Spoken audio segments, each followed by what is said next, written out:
I tweaked the parameters of the create corridor network until I found a setting where I can show you the problems that we still have. Depending on what you are trying to achieve, it's not always necessary to create those control checks. Even in my build, I could just change the corridor seed until I have a result that would work. But I'm here to teach you how to solve these problems. So let's get to it.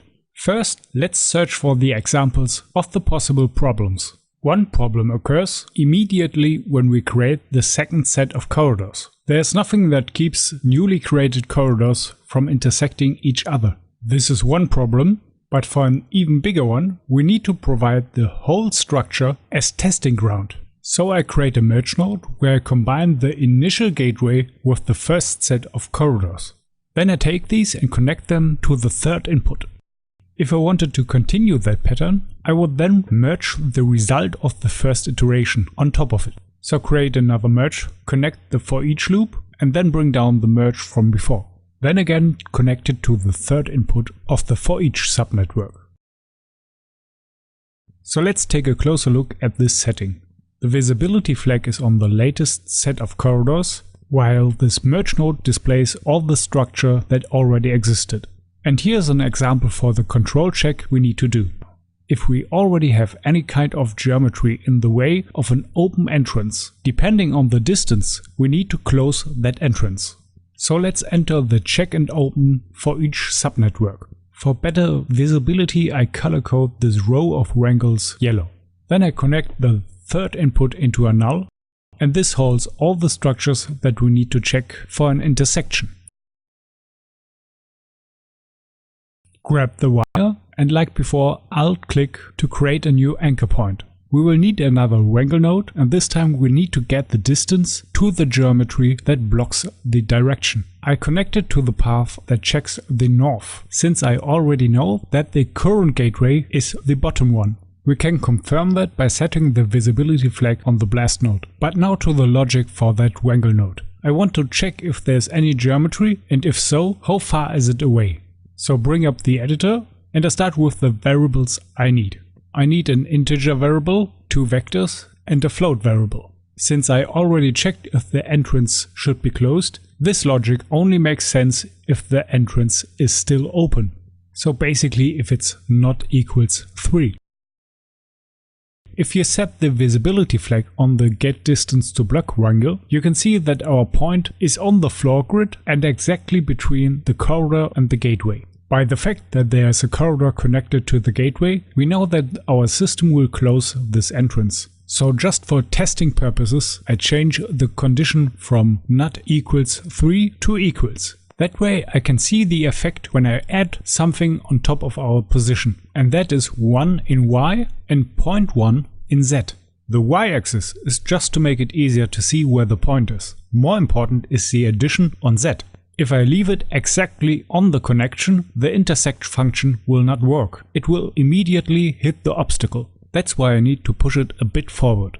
And then I can use the intersect function. The result goes in my variable intercept. It will either hold -1 if nothing was found, or it will contain the primitive number that was hit. I'm testing the second input, use the position information of the remaining point, and then provide a direction vector. But this is not a normalized direction. It also tells the function how far it should look. In this case, I want to go up to 100 units. If the function hits anything, it will be saved in the variables PV and UV. Now to make this wrangle work, we need to connect the geometry data from the third input of this subnetwork into the second input of the wrangle. Then we can go back into the editor and check if we hit something. If intercept is not equals -1, that's the case. And in that case, I want to get a distance. The distance between our origin point and the position saved in PV, the point of the intersection. And if we wanted to be precise, we would have to add 0.1 to that distance, since we moved our origin point in that direction.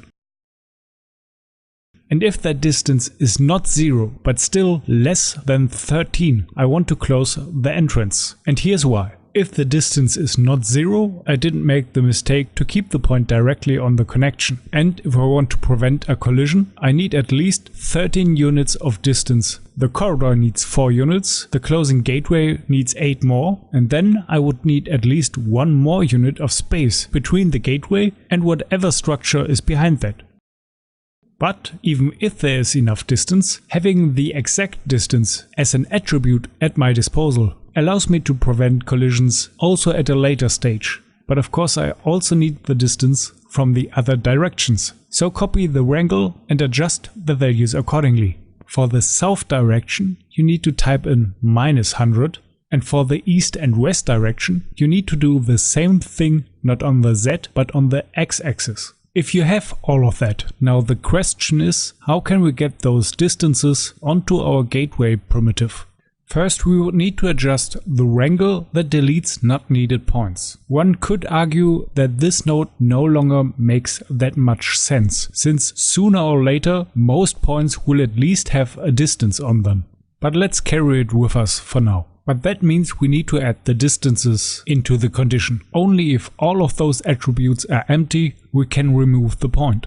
The attribute transfer node already grabs all of the point attributes. But in the attribute promote node, we need to complete our list of attributes that should be promoted from point to primitive. Since I tweaked the condition for the north direction, it will check the distance even though the entrance is already closed. That means the intersect is heading towards the north direction and will hit the other side of the corridor piece. That seems to work. But if I want these wrangles to work properly, I need to change the condition back to entrance not equals 3 and make sure that I do that on all of the wrangles. Now back one layer up, I copy the check and open and paste it to the following set of corridors. Here it was where I had an example of a corridor that should not be here. The distance for this entrance is obviously lesser than 13. So if I connect the new check and open, we should see that this part will no longer be created. And that already looks much better. Let's set the visibility flag on the last node of this network and see what we got so far. We already got rid of many collisions, but there's still something left to do.